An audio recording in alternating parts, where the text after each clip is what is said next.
All Hello, right. everybody. Oh. Whoa. What an intro. What an intro. What an intro. How's it going, everybody? Welcome to Training Simplified Live. What an intro. What an intro. Oh, the echo. The The echo, man. echo. That was me. That was me. We were just saying I've yet to nail it because we live stream it to YouTube also and it archives it on YouTube. And every time I forget to mute it when we do that, it starts playing again. Well, like there's other people talking. We're like, where are these people? Where are they coming Who from? is that? Who is that? Welcome to Training Simplified Live. This is a weekly show hosted by myself, Matt Bronk, Sam Moravec, and Today. every Yeah, week we talk about training. We talk to training professionals, restaurant leaders, people in the hospitality biz, and we're going live again this week. that's right. We got a special guest with us today. We got Molly Lynch with us talking about training, onboarding. Molly worked with me back at Red Ventures years ago. She's gone on to Coca-Cola Consolidated and is now at Amwins, uh, doing all the L&D stuff. Molly, we're excited to have you today. Thank you for coming on with us. Yeah, thank you, Sam. Thank you, Matt. I'm really excited to be here. I was honestly a little surprised when I got your note, Sam. I was like, you want me to talk about onboarding? But Yeah. I'm thrilled to be here. So thanks for having me. It'll be fun. We're going to dive in. So, like, we led a very specific onboarding project that is very different than I think a lot of companies look at it. So, I'm excited to dive in with you because I think Yeah. you built something very unique. So, we'll dive into it. And we're going to jump right into it. We're going to save the restaurant spotlight for those that are joining us from previous sessions. We're going to save that for a little bit. We're gonna dive right in, but I'm going to start it the same way that we normally do when we talk about these topics, which is let's start with the point and the overall goal. And so the overall goal here is, as we talk about this, when we're talking about new hires, is to not just hire people, but hire people that will be successful and be here at day 365. Like that's the goal, not just to bring people in, but we want them to succeed. And so we've been on this journey together here for 4 or 5 weeks. This is the last topic on this onboarding session. We've talked about you got to have a great day one.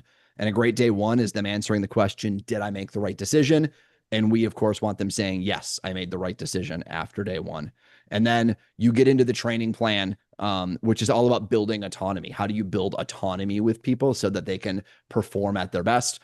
So that at day 90, we can say, yes, they're autonomous, they're up and running. We've had a successful hire. And we're giving feedback on how they've performed. We talked about a little stop, start, continue exercise, but also evaluating your overall process in your first 90 days of onboarding. That's the whole beginning. And honestly, that's where most companies, if you can get those three things, you're doing a really good job and you're probably upper echelon of what companies are doing as far as onboarding. But we're not done there. And that's what we're talking about today. And that's why we're excited to have Molly here to talk about it, because onboarding goes long beyond 90 days when you think about that new hire experience. And it was something that we uncovered at our time at Red Ventures, which is this period between day 90 and day 365, where you're hoping that people are performing. You're hoping that they get up to performance so that at day 365, they're performing at a really high level. But that's a long period of time. And what ultimately ends up happening for a lot of folks is that during this time, the honeymoon kind of fades. The shine of, I joined a new company, I'm excited, I got all the perks, all the bells, all the whistles of starting has faded off. And I've settled into the day to day of what the real company looks like, what the real operations look like. And all of a sudden, I may have different feelings about joining the company. And this is where onboarding kind of fades away and we forget about these new hires after day 90. And our push today is to say you can't forget about them, and actually designing experiences to meet them where they are between day 90 and day 365 is what will keep those performers performing at the highest level. Or for those that might be dipping, that might slip a little bit, how do you re-engage them and bring them back up so that they are performing at their 1 year mark? Because everybody fades a little bit once they've started. So that's the goal, is we want to get people up and ready at day 365. Matt, Molly, we've all been new. Like, we all know what it feels like once you started a company. It's exciting right away. And all the onboarding things are amping you up in those first few days. But that fades at some time and reality sets in. But I feel like that's a universal feeling, right? Most onboarding is like you're really amped for a little bit. but then it gets difficult at a certain point, and there's not really much that anybody does at that point. It's kind of like, let's pray that people figure it out. I don't know. What do you all think? Yeah, I mean, I think it's interesting. There's such a difference in the experience of joining onboarding with them. You are looking for a new job and you have expectations for what this new job is going to bring you. And a lot of times people leave jobs because they're not happy with a team or a leader or their scope of work. And so starting a new job has a lot of hope baked into it. And there's an expectation that in those first couple weeks and months, you're going to be like a totally new person. And maybe you're going to change your whole routine and you're going to start going to the gym in the morning and all these things. And then that kind of fades away over time. And you realize this is another job and there's going to be challenging people to work with. There's going to be challenging projects. There's going to be tight deadlines, long days. And so I think there's a lot of elements of onboarding that can help sort of soften that experience, because I think we do sometimes set ourselves up to fail. And, you know, I started in my current role only about 3 months ago. So I'm currently experiencing this like settling season. And I'm thrilled to say it's going very well. I didn't try to change my whole routine. I've tried that before. It doesn't always work out for me, but I think it's important to set expectations correctly for new hires and make sure that they know that we don't just kind of close the door on their onboarding experience after their first week or their first 30 days, because there's so much more value to bring to them in the first year. Yeah, I think you called it the honeymoon phase, Sam, and I think that pretty much accurately describes it.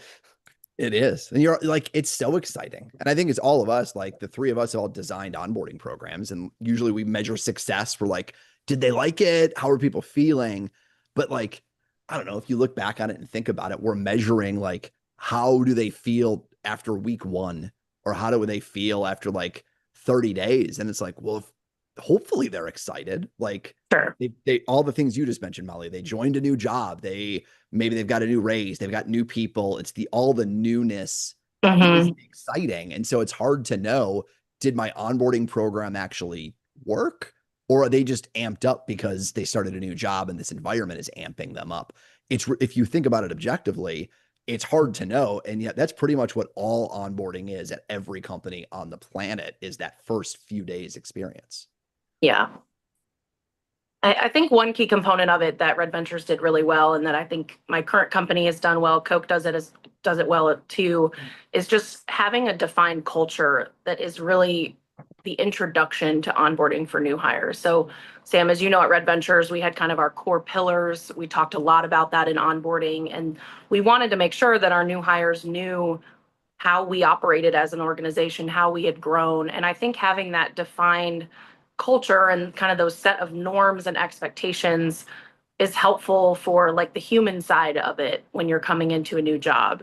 There have been other companies, you know, where you start and there's sort of a culture, but it's not super clear if it's authentic, if it's just words on the wall, and they're much more focused on getting your paperwork done and making sure you know how to do X, Y, and Z by the end of week 1. So I think a company that starts with a strong set of kind of cultural definitions and norms is also really relevant to the integration process for new employees. And to your point earlier, one of the questions we used to ask at Red Ventures in our surveys was, do you feel like you made the right decision? And I don't know how many companies are willing to ask that question, because sometimes you might not want to hear the answer, but I do think it's a really valuable way. And I think it helps the new hires feel like they have the platform to say, no, maybe I don't feel like I made the right decision. And why not? How can we change that? How can we get you back on track? So I think culture is a big part of it. Yeah, you mentioned that question. I think the thing that you did in the program that you ran at Red Ventures that I want to talk about a little bit more is you actually surveyed for the entire first year. It was like automated surveys to every new hire. Like, talk to me about like how you did that and what it looked like for those that are hearing it for the first time and have no idea. What exactly was the setup before we get to the solution? Like, what did you end up doing that led to this data find? Yeah, absolutely. I want to point out, I think Red Ventures was way ahead of the onboarding sort of strategy at the time. And I feel very grateful for that because I feel like I learned, we used a really cool platform called Nboarder, which helps you just kind of generate automatic communications to new hires all from before they start and kind of filling out their new hire paperwork.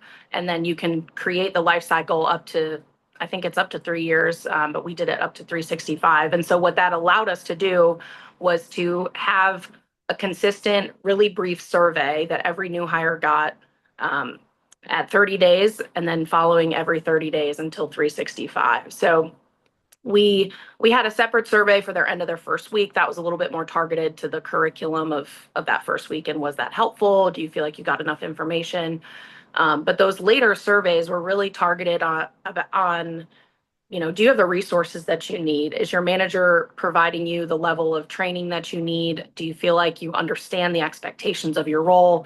So getting a little bit deeper into the granularity of their position, I think, again, allowed them to have the platform. And we don't want to give people survey fatigue. That's definitely a challenge that we faced. But I think when you keep it brief, when you keep it consistent, and it's, the same, I think 5 or 6 questions every time, it's a really helpful trend to track. And one of the things I loved about Nboarder, again, feel like they were ahead of their time. They had a dashboarding tool built into the platform. So we could take all of those survey responses and really track visually where is, let's say, belonging dropping off, or where does the manager support seem to dip compared to, the resources that they have available. So that was what enabled us to get all of these data insights. And that was really helpful.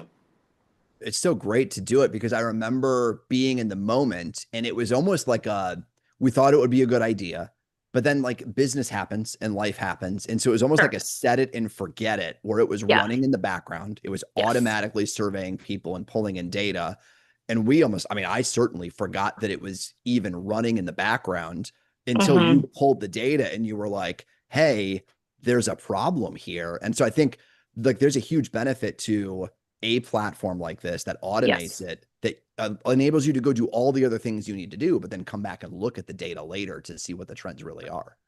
Yeah, absolutely. Again, I mean, you think about that time for Red Venture, Sam, I know you were close to this. We were in a time of mergers and acquisitions, and there were so many new employees. I think at one point we were bringing on over 150 new employees every month virtually across the globe. And so please, any listeners here, don't hear me saying you should be sending out individual messages to 150 new employees every 30 days for the first 365 days, but having the ability to automate it and just kind of, again, have it in the background was so incredibly useful for us. And that was really what helped us identify those issues and trends. And one of the big things that we talked about in most of our onboarding strategy was belonging. So on top of being able to do your job well and have the skills and tools that you needed, we did want you to feel like you made the right decision. And that question we continued to ask through 365 days. And I think that's where you really start to get some cool information from new hires. Yeah. Is Nboarder specifically, it's specifically a surveying tool? Not necessarily. It's really just meant to be an all-encompassing onboarding platform for new employees. So you basically create a workflow. So again, it could start 6 weeks before their start date, and they get a series of emails. We can have them be completing forms. We could have them submitting information to us. Some of them were also just informational for them. So welcome, here's where you should be on your first day if they were coming in person. It's a really, really interesting platform. And then they also had this survey tool built in, which again, the dashboarding I think was such a huge part of it, because Sam knows I used to joke all the time, I don't know how to look at data. I've gotten a lot better at it, I will say, but at the time I didn't know what I was doing. And so visualizing it and being able to just really quickly pull together a chart or a pie graph, see those trends and change was super useful for my role. That's awesome. Sam dropped a big bomb and you guys didn't say it. So now I'm just like, I'm on the edge of my seat. What was the big problem? Sam was like, the data showed some big problem. What was the big problem? Yeah, I mean, we were really seeing a change in the experience of feeling like they belonged. So a new hire had a question like, do you feel like you belong at Red Ventures? And then that second question, do you feel like you made the right decision? And, you know, for the first week up to 90 days, it was like trending upwards. Yes, I feel like I belong. And then for some reason, at 90 days, it just started to slowly decline and it would get lower and lower, you know, the more surveys they took throughout that first year. And so, again, being that that was a big part of our strategy, one of the things we talked about probably the most for the new employee experience, we had to figure out ways to, you know, kind of implement more touch points and get folks more involved, help the new hires re-engage with our onboarding process in a way that we hopefully would change that trajectory of that data point. So, And I thought it was great because what you were able to find, Molly, was one, the trend started going down, which then yeah, raised our antennas to say, hey, there's a problem there, but we didn't know what the problem was. We just knew all of a sudden they're feeling less like they belong than they did in the first 90 days. So yeah, then you start doing the research to figure out, well, why don't you feel like you belong? And hmm, like we started seeing the same trends coming up, which was like, well, now the workload is here. Like in the yeah, first 90 days, I was in training mode, I was ramping up, like the pressure wasn't really there. But now the hmm, more the pressure and the workload got there, the less I felt like I belonged because I was just consumed by work and consumed by performing and doing it well. And so I thought it was interesting that you were able to design specific sessions and bring in specific people or specific resources to meet hmm, the needs of people yeah. along that 1 year journey. Can you talk about some of the people or resources or things that you did to kind of re-engage people once you figured out what it was that they were struggling with? Yeah, absolutely. I think one of the first things that we were sort of able to extract from that drop in belonging was they felt like they were missing this really kind of exciting spirit of being welcomed. So we did a really good job in the first week of like, we're so excited to have you. You know, energy was high. We wanted everyone to feel so pumped that they were at Red Ventures. And beyond that, you know, aside from these surveys, our team as onboarding and some of the folks who helped kind of bring them in and welcome them, we took a back seat and we were like, now you got to go do your job. And so we weren't really engaging with them beyond that first week outside of our survey communications. We weren't checking in with them. We weren't really asking, you know, how's it going? So one of the things that we decided to do was create an opportunity for new hires to engage with two different kind of groups of people. So the first being tenured RVers who had maybe, in their words, like grown up at Red Ventures. So let's bring them in for a panel, a moderated panel discussion where these new hires, you know, you've started in the last 3 to 9 months, can sit in a virtual call and ask your questions and, you know, within reason, kind of any question you want to ask. And I think that was a really good opportunity for them to start to kind of uncover their stresses, their anxieties, maybe what they were feeling, but it also created this area of or opportunity for community for, you know, a tenured RVer to say, I totally remember what it feels like to be overwhelmed by the amount of work that you're doing, you know, and this is what helped me get through it. So I think that was a really positive experience. The other thing that we did, which actually came from our college student onboarding process or intern onboarding process, was give them the opportunity to meet with our senior leaders. So in the same format of a panel discussion with kind of an open section for Q&A, we would bring in our CEO, our COO, really any leader that we could, just to be able to give them that additional touch point. And I think what we did a good job of in the beginning is making them feel really important and that we're really glad for them to be here. And then after 90 days, that starts to fade. We weren't necessarily like continuing to help them feel valued, but giving them face time, especially with some of our highest leaders in the organization, really changed that for them. And again, we had some really good conversations and discussion come out of that because we didn't say, here's what you can't ask and here's what you can ask. We really kind of left the floor open, which had its challenges sometimes, but I think it was a really valuable experience for those new hires. And so you're saying, correct me if I'm wrong, but you're saying that you scheduled those face-to-face meetings kind of like based on when you saw those dips. Is that what you're saying? Is that what you mean? Yeah, I yeah, wanted we to tried how to align them, you know, as best we could within kind of the time frame, but anywhere between 3 to 6 months, we Yeah. would aim for them to have both of those sessions. So one session with our leadership team and one session with tenured RVers. And it was interesting because once you see it, it's like, okay, rather than wait until we know that the majority of people hit their low point at month 8, it was like, well, how do we bend the curve before they get to month 8 and they're feeling at their lowest?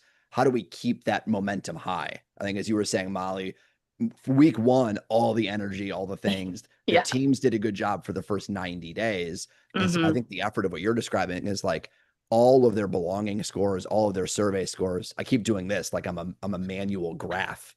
Like imagine the top of a graph here. Like there was 80%, 90% agree. And then all of a sudden it would go 90, 85, 80, 75, 70, and it would slowly start to go down. And so I think all these efforts are like, how do we keep it up and keep bringing it back up to 70, 80, 90 and keep it towards the top of the graph versus letting it fall?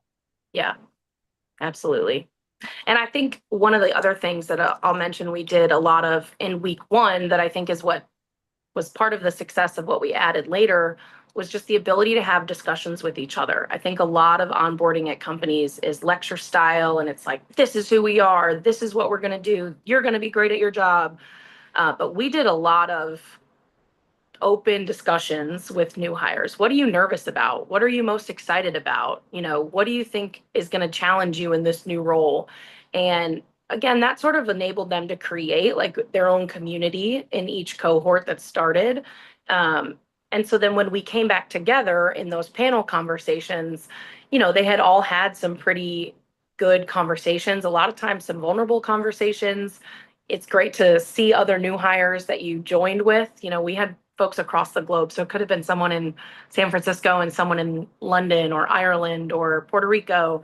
And so again, just like that additional touch point, I think of it kind of like maintaining a friendship, right? Like it only goes so far if no one's going to reach out and check in on you. So it was almost like, how do we continue to gut check and make sure that they're enjoying their job and learning and having a positive experience with us? I think it was really interesting too, because, you know, we talked about belonging. One of the things we wanted was new hires to feel like they belonged. And it's hard to do it if you're just lecturing people. It's hard to do it if you have them watch videos or watch e-learning. Like you don't feel like you're a part of something if you're sitting alone at a desk or sitting alone in the dining room of a restaurant somewhere just watching this thing happen. Right. And part of what you did very intentionally was like, no, I'm going to have you meet people virtually that are in the same shoes you're in. I'm going to have you meet people that were in your shoes a year ago to see that what you're feeling is not abnormal. You should be feeling that. And here's the strategies to overcome it. And it was this shared experience that you created where all of a sudden hires were not alone. They were actually belonging with people around them and finding their people at the same time. And it wasn't just relying on the media, relying on the video. It was actual shared community trying to drive this and help them feel like they belonged. I think that's one of the things I'm most proud of. If for nothing else, I do feel like we centered the human experience in the onboarding process. And it's easy to forget that, right? Like company has goals. We need our new hires to do their job. We need them to perform. At the end of the day, again, especially if someone's leaving a negative work environment or maybe starting a new life change and they've moved for a new job, like these can be very critical seasons of people's lives when they start a new job. So centering the human being experience and being able to talk about what you're nervous about, what you're excited about, what challenges you anticipate, I think that just gave us all kind of a level playing field. It didn't matter what, you know, level of position you were starting at or how long you had been working, but we created really great communities in our onboarding process. And I'm really proud of that. I think it was great. And I know you got to run in 1 minute here, but I'll give you the one more shout out and I would love your impression of it too. But you mentioned that people might be afraid to ask these questions. You might be afraid to publicly ask your new hires, like, hey, what could we have done better? Or what did we promise you that you didn't get? Or what is, you don't want to know the answer because that means you did something poorly. But yet I think what you were able to do is create this environment where we got all the feedback all the time and no one really was shy about, they weren't shy about it. But getting it then you got to act on it. And you were so good about like, oh, well, we can fix that. I didn't Yeah. know if enough people are feeling that way. We can change that and fix the Totally. experience. So future new hires have a better, and it was this compounding effect of I'm going to ask a question, I'm going to listen, and then I'm going to act on it. And then the program just keeps getting better every single time based on feedback. It's a very Yeah. powerful thing to do, but it's a very vulnerable thing to do, to say, tell It me what I is. didn't do well. It is. And again, I want to point out, I recognize like not all organizations have the capacity and a whole person or even a whole team focused on onboarding. So it's not always scalable in the way that I'm talking about it. But I do think there are small ways that you can remain intentional and you can really connect with your new hires in a meaningful way. And giving them that voice again is so critical. I would run into people in the cafeteria kind of when we came back in office, Sam, and they'd be like, "Oh my gosh, Molly, it's so good to see you." And transparently, I onboarded a lot of people. I'm like, "It's so good to see you too. Tell me your name again."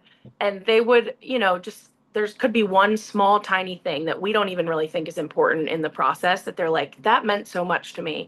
I'm so grateful that I had that experience in week 1 because it helped me feel more comfortable moving into my role." So what I would say is don't take the little things for granted and make sure that you have kind of the openness to evolve and change based on what your new hires need, because every group of new hires is going to be different. I've worked a lot with college students and recent college grads. That's a very different audience than experienced hires. So just finding ways to be intentional, even if they're small, I think is the best way that you can approach onboarding to really help that longer experience of integration in the first year into a company.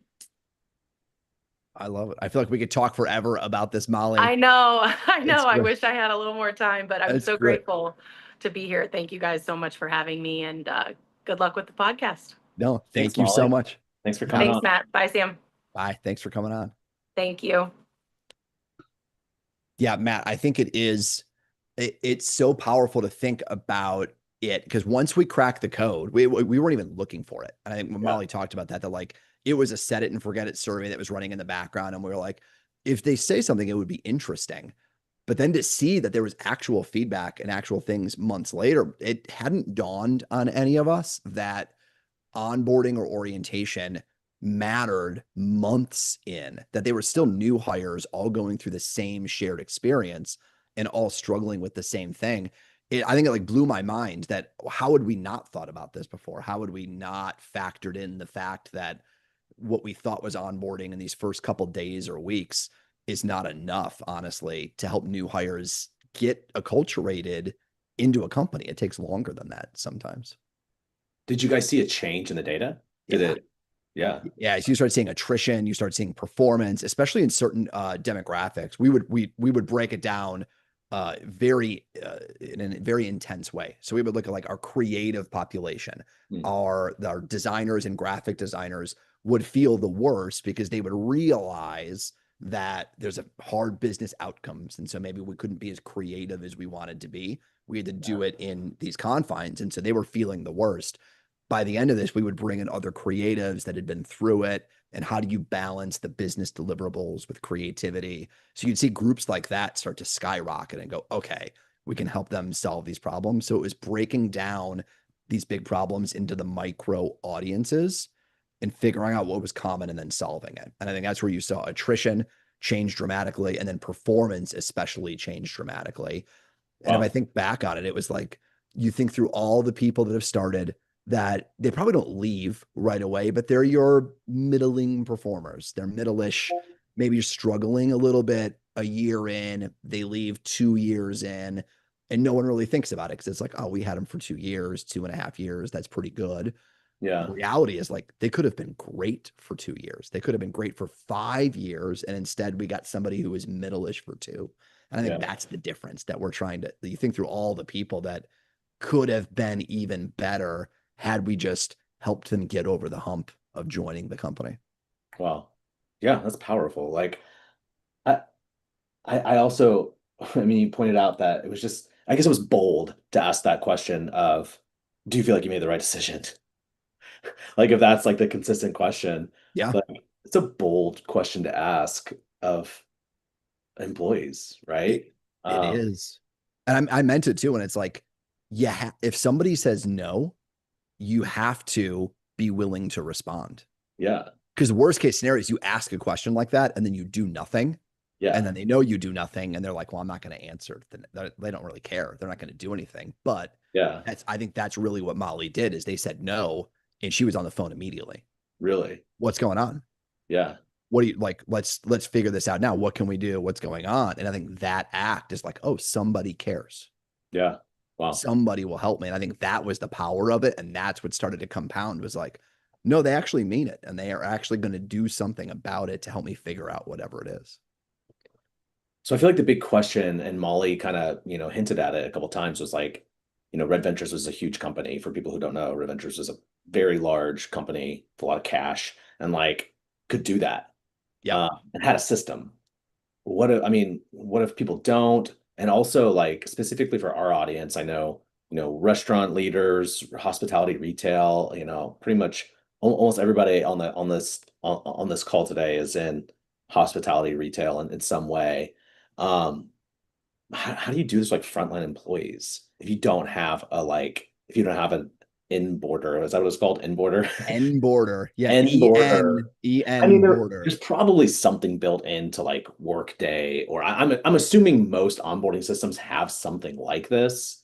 Yeah, like I guess how do you do this with frontline employees and make it effective?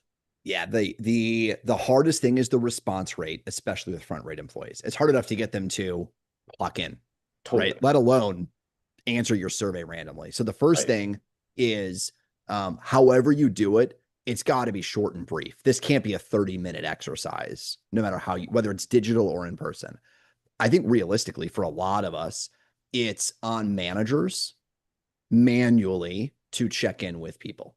And I think that's ultimately, if you don't have a system in place, it's got to be a part of the manager cadence. And we struggle with this all the time. I think all of us struggle with this is our managers have a ton to do. Yeah. And manager calendaring and setting this up and making this a priority is the hardest thing to do.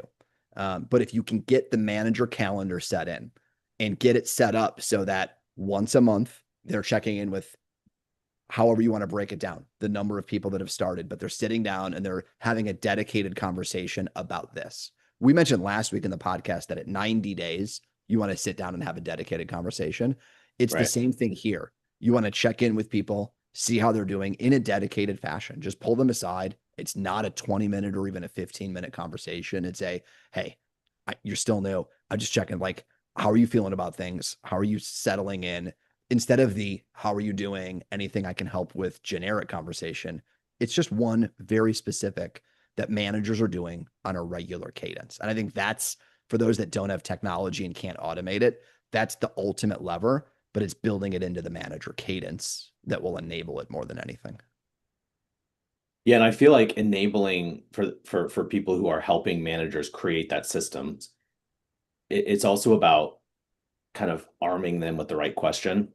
Like that question, the survey was really bold, like I said, bold and powerful. And I feel like the best is like opening, almost like what we said last week on the 90-day meeting is,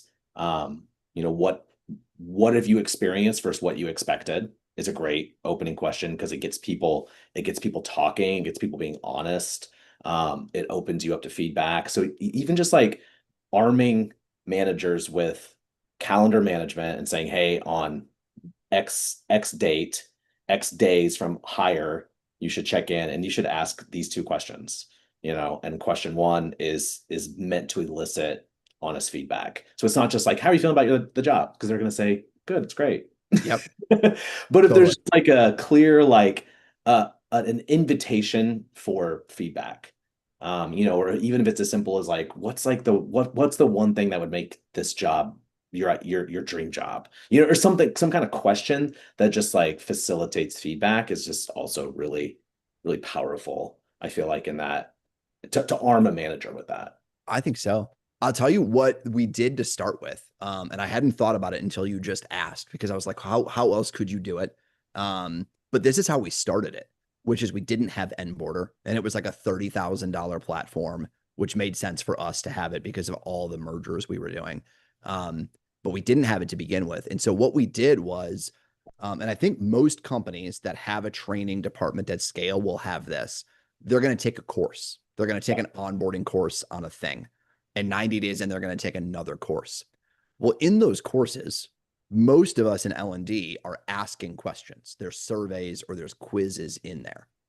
And if this is how we started doing it, was in the orientation course at the end, we embedded SurveyMonkey questions into the course. And so if you're taking the course anyway, you can ask the same questions there inside of your e-learning course. And then you're pulling the data anyway, whether it's in your LMS, you're tracking the data, or in an embedded survey like a SurveyMonkey. And so they're taking, welcome to the company. Here's the history. Here's the mission, vision, values. Thanks for taking it. By the way, before you're done, here's a survey for the quiz. You're still getting the input. You may not have the individual's name and stuff like that, but you can get the macro, how are people feeling or how do they answer those questions pretty regularly by embedding it in the course. And that's 100% how we started at Red Ventures, to prove that people did answer and they gave us meaningful feedback. Yeah, I like that. I always feel like, especially for frontline employees, in my mind, I'm always looking for like a hack. Like, how do we get it to their phones? Make it easy. And like, I would do something like, I don't know, I would go to marketing and be like, what survey? What are we using? Are we using Medallia? What are we using to get guest feedback? Can I just piggyback on that? Can we get one more survey and ask frontline employees to like our team members to like opt in, and they'll get a text once a month? you know, yes. There has to be something like that just makes it easy. You did that once didn't you hack the it was the emergency response platform that would text managers if there was some emergency, like a food safety recall or something.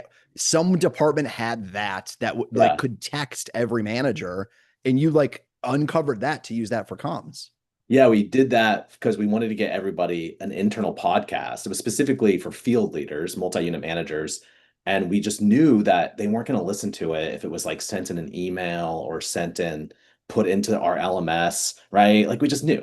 And so we were like, how do we get it on their phones? And then we found out, we were told, because I was asking, is there a way we can text them all? And someone said something like, well, we have like this emergency alert system where we do have everybody's like text message. And I was like, oh, let's just use that. And they were like, oh, we can't do that. I'm like, well, why not?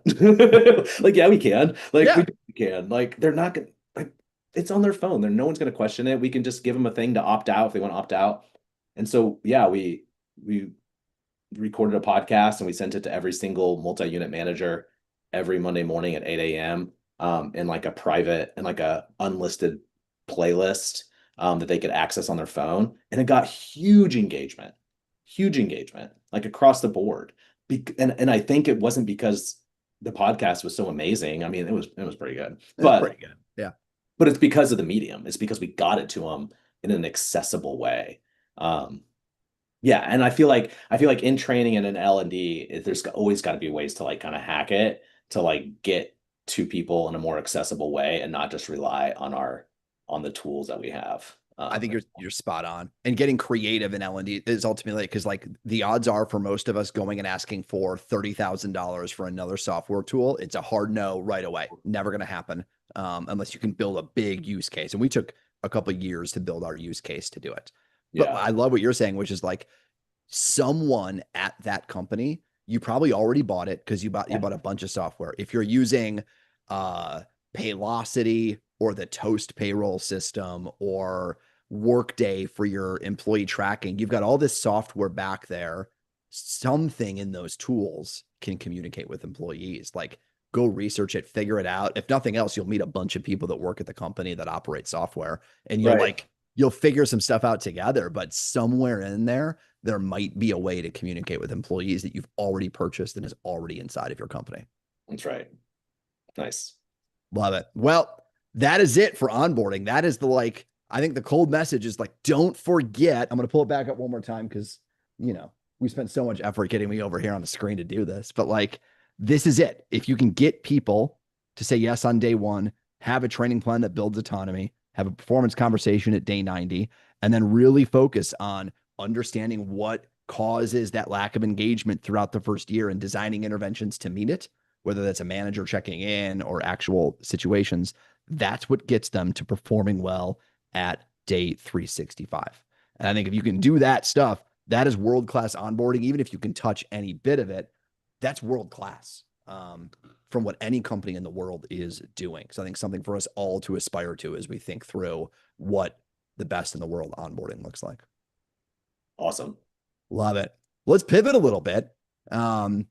We've talked about building world-class systems. There's a brand out there that has been doing one very specific thing for a very long time, which is Grand Slam breakfasts.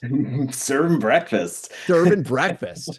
And it's one of the partners that we worked with and wanted to talk through a little bit, which is Denny's. Matt, you went out to Denny's recently and spent some time at the American Classic, America's Diner. America's Diner. Yes. This week's restaurant spotlight. Here we go.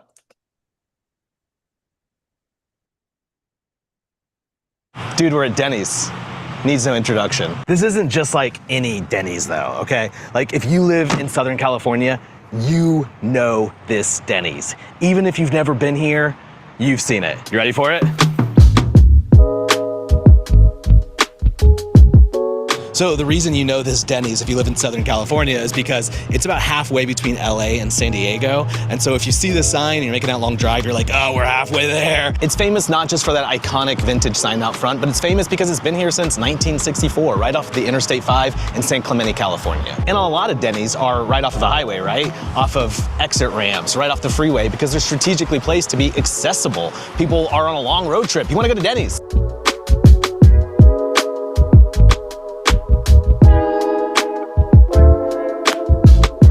Here's the burning question on everybody's mind, right? Who's Denny?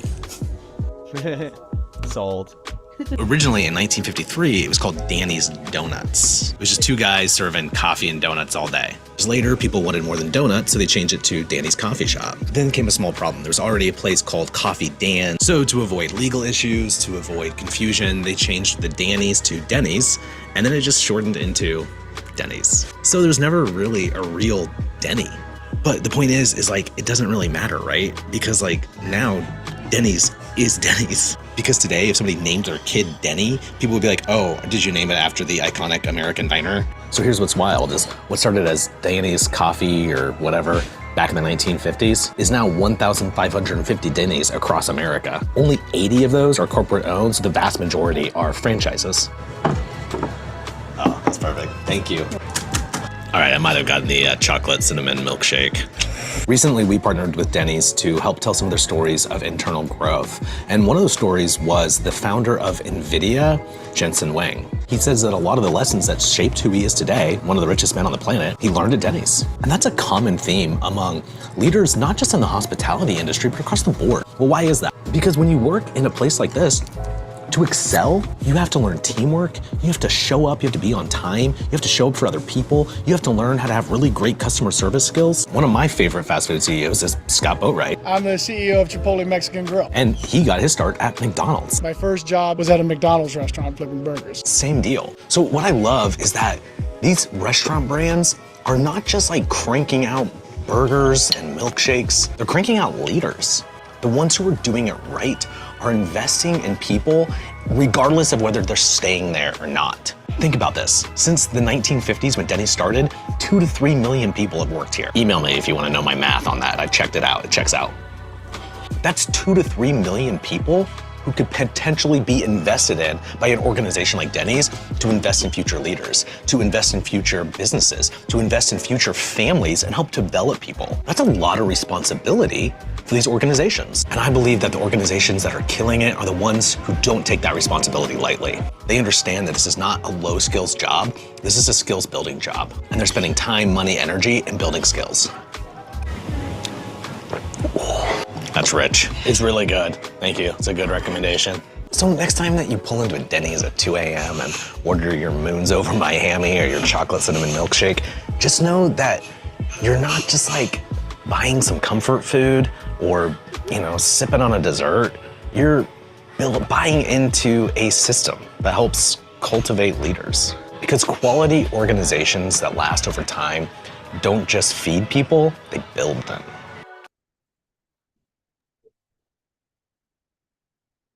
Did Jensen Huang work at Denny's? Yeah, that was his first job. That's amazing. I had no idea until I saw that video. Yeah.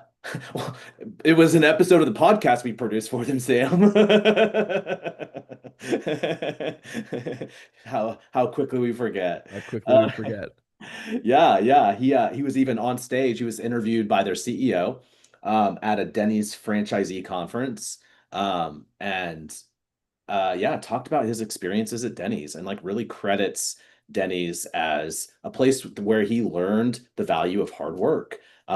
Actually, NVIDIA was founded. The story goes that that NVIDIA was founded in a Denny's booth, meaning he had a conversation. I don't remember who it was with, but like his co-founder or whatever, that they formed NVIDIA sitting at a booth in a Denny's. On the napkins, drawing it out. Yeah.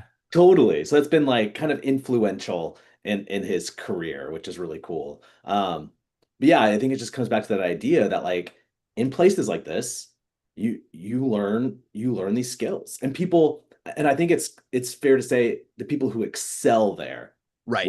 will embrace those things, right? Not everybody comes in and flourishes in environments like Denny's or McDonald's or Chipotle. But the people who come in and like really embrace it and are like, I'm going to make the most of this while I'm here. They'll rise to the top and they'll learn the lessons that will carry them on throughout their lives. And like the volume that you mentioned in there, the 2 to 3 million people, I'm assuming that's like number of restaurants, average number of workers, assumed turnover, stuff like that. Like, but it is for that many years, 2 to 3 million people impacted by the leaders that have been created from Denny's. That's full-blown cities. It's multiple cities. Yeah. And when we think of it in that perspective, just the volume of people that come through the doors of these brands of hospitality, of retail brands, and the potential impact, then it makes it kind of a weightier, it makes it more than just about the business. It's about lives being impacted. It's about people being developed. And it's like I said, it's not something to take lightly. Yeah. No, not at all. It is like we've talked about it for years as we talk to brands. And I think those of us that are in the industry feel this, but it's hard to articulate that like the skills that you learn working at a restaurant, I think are so undervalued. It is, in my opinion, if you're not going to go to college and you're not going to be a tech engineer, it's one of the clearest, fastest ways to get to $100,000 a year if you can join a growing brand. You come in, you work hard, you work a shift, you become an assistant manager, you become a manager, you become a GM, and you're making 6 figures serving people. And it's the most overlooked, underappreciated job on the planet, where it's a very clear path at fast growing companies to 6 figures that no one is talking about, but millions of people across the globe have experienced the impact of it. It's true. I forgot to ask if there was anybody else, and so because I looked at who's here, and I saw Philip was here from Orange County, but I know I don't know if anybody else has seen that sign, but there might be other SoCal people that I didn't know. Yeah, that sign is iconic, and at night it glows up, and it's funny. There's even a whole Facebook page dedicated to this sign because sometimes like the letters are out, and it just says like Ennies or Den or because it's been there so long, and it's so it's sort of like again, it's iconic, and there's groups, it has a cult following of its own, just the sign. So that's so great. That's so great. And it like, you got to be doing something right. You don't survive that long just by serving eggs. Like they've got to be doing something different. And so that's cool to see like some of the background of what they're doing as a company, how they've invested as people. It was cool when we did get to sit down with Fasika, their chief people officer, and like hear the inner workings. Even though they only have 60 corporate locations, they care so much about that brand and the people and the lives that are impacted. And they've got employees that have worked there for like 30 years at many, many, many locations. You can't say that about many companies at all these days. I mean, it's really impressive how long they can keep people that love working those shifts. 100%. Let me let's just quickly kind of pivot and just say kind of for next week, for the next few weeks, because we're just going to keep going live. We're going to keep this train rolling. I just want to share over the next few weeks, we're going to be kind of moving to a different theme. We're going to be talking about scaling hospitality. All right. So over the next 3 weeks, we're going to be talking about this. We're going to be looking at case studies. We're going to be having guests. Sam and I have done this with multiple brands now, introduced and defined hospitality standards, rolled out hospitality standards, taught frontline employees, team members, managers how to practice and implement hospitality. So next week, we're going to talk about defining hospitality standards for a brand. And then the week after that, we're going to be joined by our friend Corbin Nichols from Piata Italian Street Food. We're going to talk about creating results through hospitality and how to roll out hospitality in an organization. And then the week after that, we're going to talk about diagnosing hospitality within your organization. So that's the next 3 weeks of Training Simplified Live. And we would love for everyone to continue to join us. You can come for all 3 of those as a series, or you could just come into one. And again, every week we're going to be going live at the same time, and we're going to be spotlighting a different restaurant, and we're stoked to keep it going. That's great. Well, I'm excited to talk hospitality. Should be fun coming up here. Very cool. And onboarding's been fun. We got a whole series now on onboarding. Go back and check out previous episodes. If you've liked any of these, feel free to go back, check them all out. They're all posted and live now on all your favorite platforms. All your favorite platforms.